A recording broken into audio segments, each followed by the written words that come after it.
We have already studied exponential growth and decay, but using only methods of pre-calculus. Now that we have learned about the differential equations in calculus, we can re-examine growth and decay in a whole new way. Hi, my name is Jason Rosenberry, and we need to start our examination with separable differential equations. Separable differential equation. A differential equation of the form dy dx equals f of y times g of x is called separable. We separate the variables by writing it in the form 1 over f of y dy equals g of x dx. The solution is found by anti-differentiating each side with respect to its thusly isolated variable. Let's look at an example. Solve for y. We're given that dy dx is equal to x squared y squared and y equals 1 when x equals 1. Let's begin by rewriting this in the other form 1 over f of y dy equals g of x dx. So we would rewrite this as 1 over y squared, meaning we simply multiply both sides of the equation by 1 over y squared. Dy is equal to x squared dx. 1 over y squared can be rewritten as y to the negative 2. Dy equals x squared dx. Now the next step is to anti-differentiate both sides of this equation. Anti-differentiate both sides of this equation with respect to the thusly isolated variable on each side. So the antiderivative of y to the negative 2 dy would be negative y to the negative 1 plus some constant, which we'll take care of on the other side of this equation. On the other side, the antiderivative of x squared would be x cubed over 3 plus some constant. Now understand that we would also have a constant over on the left hand side, but we can combine those two constants together and just write it as plus c over on the right hand side. Now, using the information that y equals 1 when x equals 1, we can substitute those values into this equation to find our constant c. So on the left hand side we have negative y to the negative 1. If we let y be 1, we get negative 1 equals x is 1, so 1 cubed is 1 over 3 plus c. And when we solve this equation, this implies that our constant c must equal negative 4/3. Now let's rewrite our equation, this equation, using c equals negative 4/3. So we now have negative y to the negative 1 equals x cubed over 3 minus 4/3, and we want to solve this equation for y. So a couple things can go on here. Let's first combine over on the right hand side of this equation. We have a common denominator, so we can write it as x cubed minus 4 all over 3.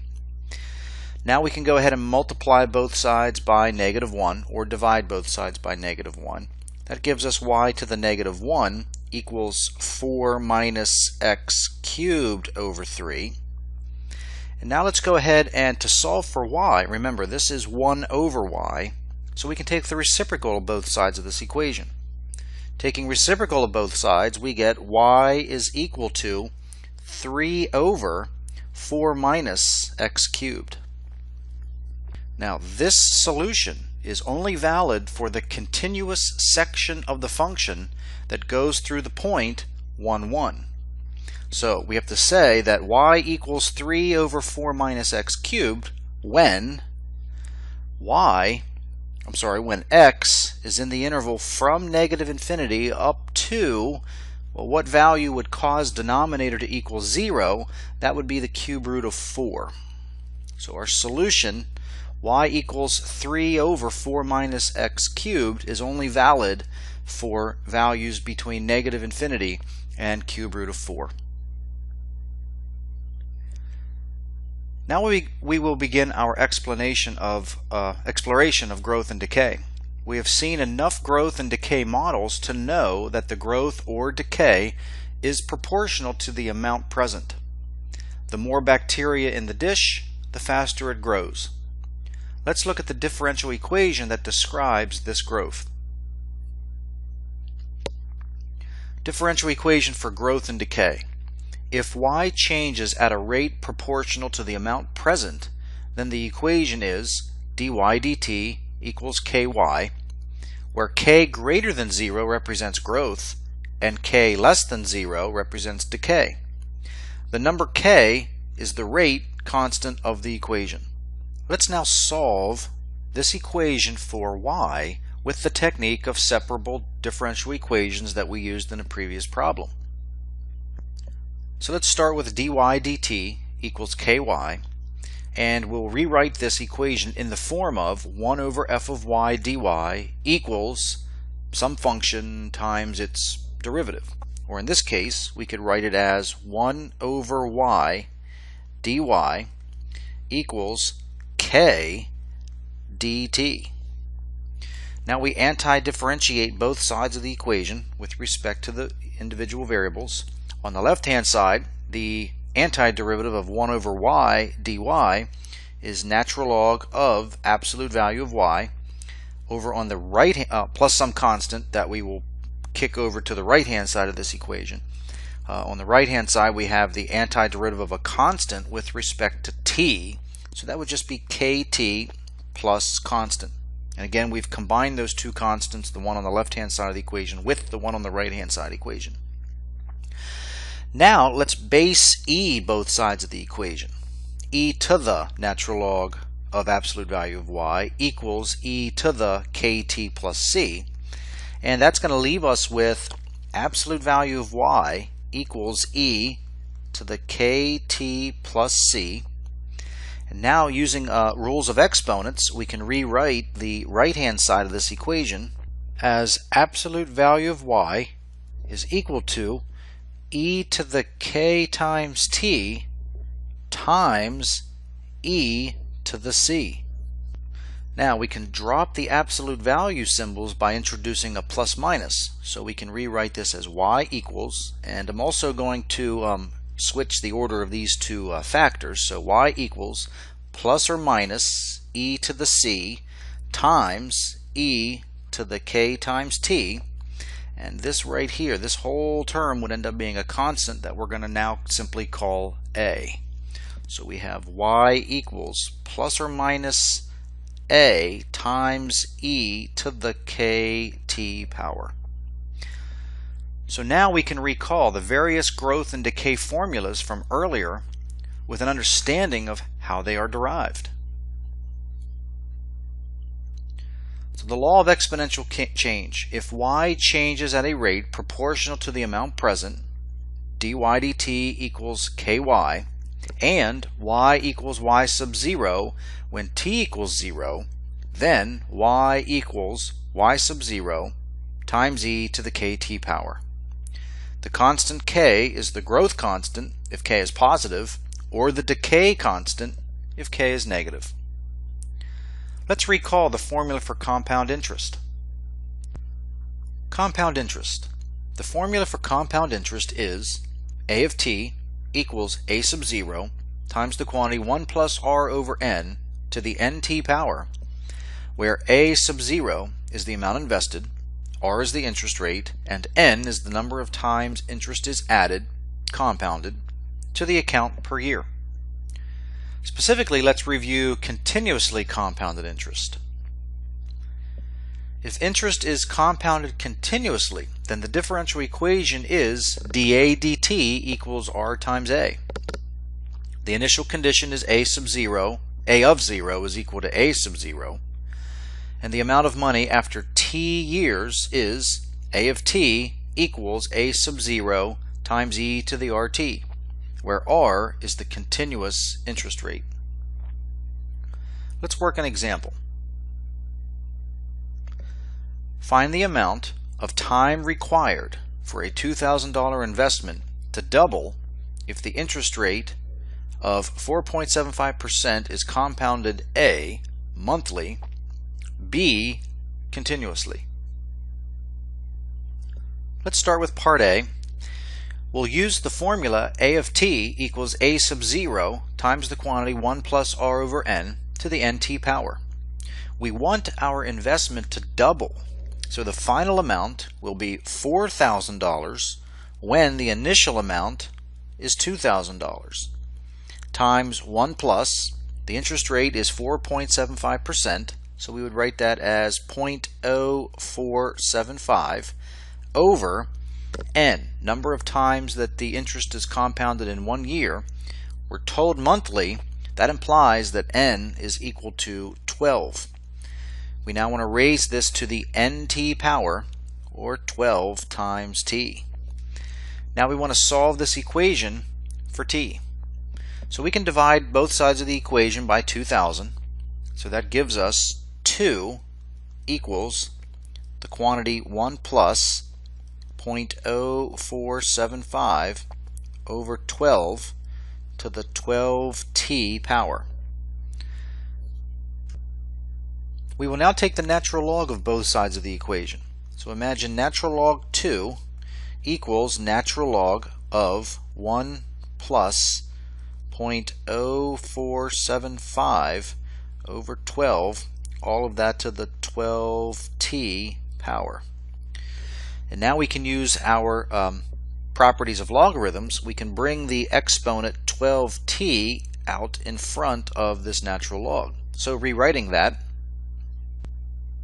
we have natural log 2 equals 12t times natural log of 1 plus 0.0475 over 12. Now to solve for t, we will just divide both sides by the 12 and divide by this natural log. So t would equal the natural log of 2 over 12 times natural log of 1 plus 0.0475 all over 12. And when we ask our calculator to perform this arithmetic, we get t is approximately equal to 14.62 years. So if this account had monthly compounded interest at 4.75%, it would roughly take 14.62 years for $2,000 to double to $4,000. Part B, what happens if we are compounding continuously? Here we will start with the formula A of t equals a sub 0 times e to the rt power. So again, we want a of t to be the double amount, 4,000, equals the initial amount, 2,000, times e to the interest rate, 0.0475 times t. Dividing both sides by 2,000, we get 2 is equal to e to the 0.0475 t. We now take the natural log of both sides of this equation. So we would have natural log 2 equals natural log of e to the 0.0475 t.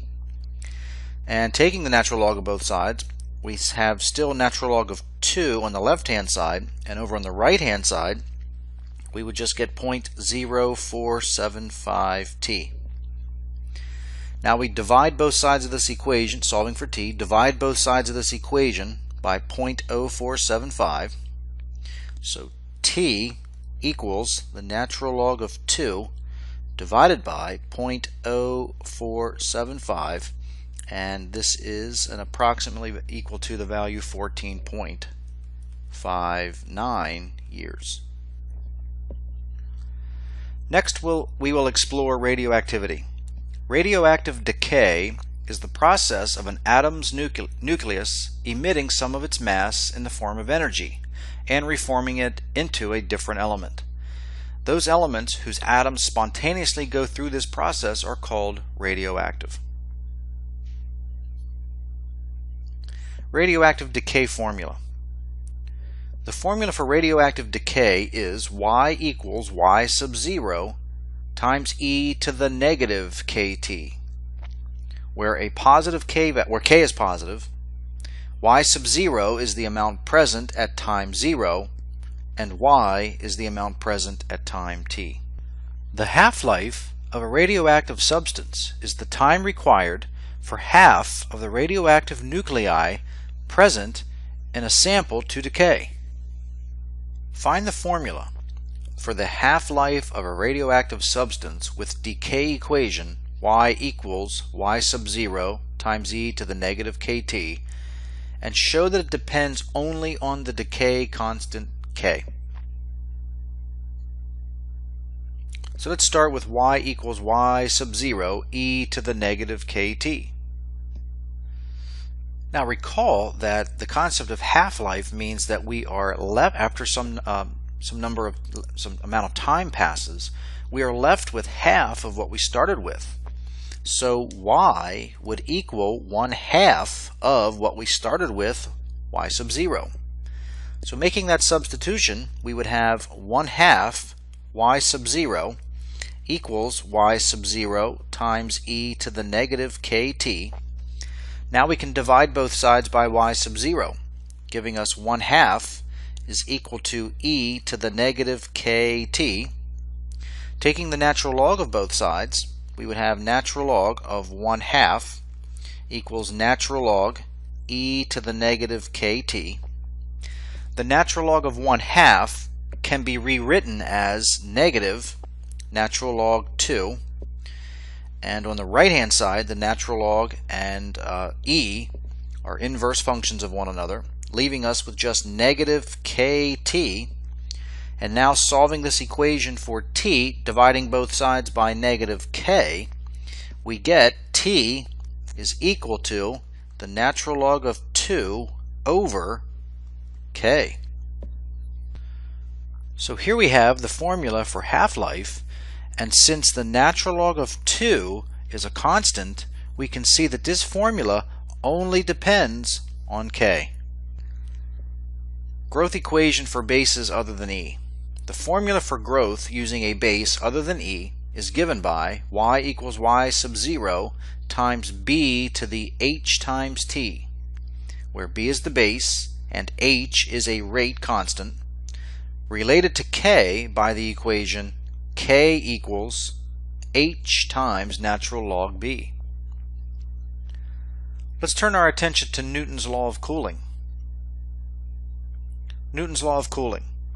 The formula for the rate of cooling or warming of an object in its surroundings is T minus T sub s equals the quantity T sub 0 minus T sub s, that times e to the negative kt, where T is the temperature at time t, T sub 0 is the temperature at time 0, T sub s is the surrounding temperature, and K is the rate constant.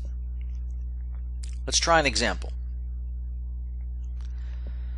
A hard-boiled egg at 98 degrees Celsius is put in a pan under running 18 degrees Celsius water to cool. After 5 minutes, the egg's temperature is found to be 38 degrees Celsius. How much longer will it take the egg to reach 20 degrees Celsius? So let's start by listing all of the given information. We know that T sub 0 is equal to 98 degrees Celsius. T sub s is equal to 18 degrees Celsius. T is equal to 38 degrees Celsius when T is equal to 5 minutes. And then we want to find T such that T would equal 20 degrees Celsius. And here I've listed Newton's cooling formula. I like to refer to these as like two-step problems. We use the formula to first find K, the constant of cooling or warmth, and then we use that value of K to solve the problem that we're being asked to solve. So let's find K.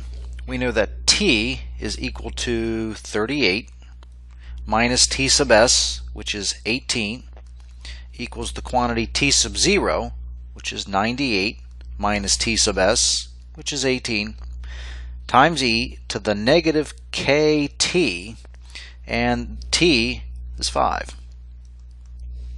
Now let's simplify. 38 minus 18 is 20, equals 98 minus 18, which is 80 times e to the negative 5k. Again, we want to solve this equation for K. So dividing both sides by 80, we get 1/4 is equal to e to the negative 5k. Let's now take the natural log of both sides. So we would have natural log of 1/4 equals the natural log of e to the negative 5k, which is just negative 5k. Now we'll divide both sides by negative 5. So k is equal to the natural log of 1/4 over negative 5. And this can be rewritten as k equals 1/5 natural log 4. So now that we have the constant of cooling, we can now use it to solve the question, find the value of t that causes, little t, that causes the final temperature to be 20 degrees Celsius. So using Newton's cooling formula a second time, we now want to let t be 20 degrees Celsius. So we have 20 minus t sub s, 18, equals t sub 0, which was 98, minus t sub s, 18, times e to the negative kt. But see, now we know k and we're solving for t. So we would have a negative k, which is 1/5 natural log 4 times t. And we want to solve this equation for t. So 20 minus 18 is 2. So we have 2 equals 80 times e, again, to the negative 1/5 natural log 4 times t. We can divide both sides by 80, giving us 1/40 equals e to the negative 1/5 times natural log 4 times t. We'll now take the natural log of both sides of this equation. The natural log of 1/40 can be rewritten as negative natural log 40 equals the natural log of the other side, would just give us the negative 1/5 natural log 4 times t. So t is equal to negative natural log 40 over negative 1/5 natural log 4, and evaluate that with your calculator, which is approximately 13.3 minutes. Now we've already cooled the egg for 5 minutes, so we would need an additional 8.3 minutes after it cools to 38 degrees Celsius. Now it's time for you to try a problem. Suppose that a cup of soup cooled from 90 degrees Celsius to 60 degrees Celsius in 10 minutes in a room whose temperature was 20 degrees Celsius. Use Newton's law of cooling to answer the following. How much longer would it take the soup to cool to 35 degrees Celsius? Pause the video while you work on this problem. When you are finished, restart the video to check your solution. So here's the given information of the problem, and again, like last time, we'll start by finding k. So t is equal to 60, t sub s, 20, equals quantity t sub 0, 90 minus t sub s, 20, times e to the negative kt, which would be negative 10, t is 10, k. Simplifying, we get 40 is equal to 70 e to the negative 10k. And now we want to solve this for k. So dividing both sides by 70, we would have 4 over 7 equals e to the negative 10k. Taking natural log of both sides, we have natural log of 4/7 equals negative 10k. So k would equal, dividing both sides by negative 10 or multiplying both sides by negative 1 over 10, negative 1/10 times natural log of 4/7. So now, using this k value, we will now find the t that causes the temperature T to be 35 degrees Celsius. So now, using t equals 35, we would have 35 minus t sub s, 20, equals T sub 0 minus T sub S is the same from last time, which was 70, times e to the negative kt. So negative, negative make positive. So we would have 1 over 10 natural log 4/7 times t. And we want to solve this equation for t. So the 35 minus 20 is 15, and we'll divide both sides by 70. So we have 15 over 70 is equal to e to the 1/10 times natural log of 4/7 times t. Taking the natural log of both sides, we have natural log of 15 over 70, which can be reduced to 3/14. So natural log 3/14 equals, taking natural log of right hand side, leaves us with the 1/10 natural log 4/7 times t. And now we will divide both sides by that quantity.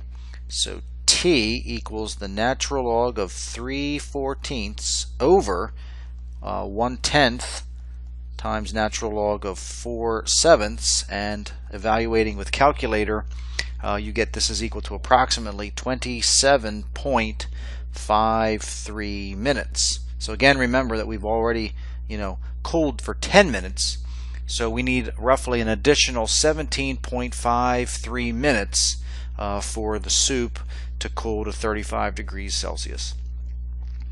In this section, we explored law of exponential change, continuously compounded interest, radioactivity, modeling growth with other bases, and Newton's law of cooling. Make sure you work the problems your teacher assigns, and we'll see you next time.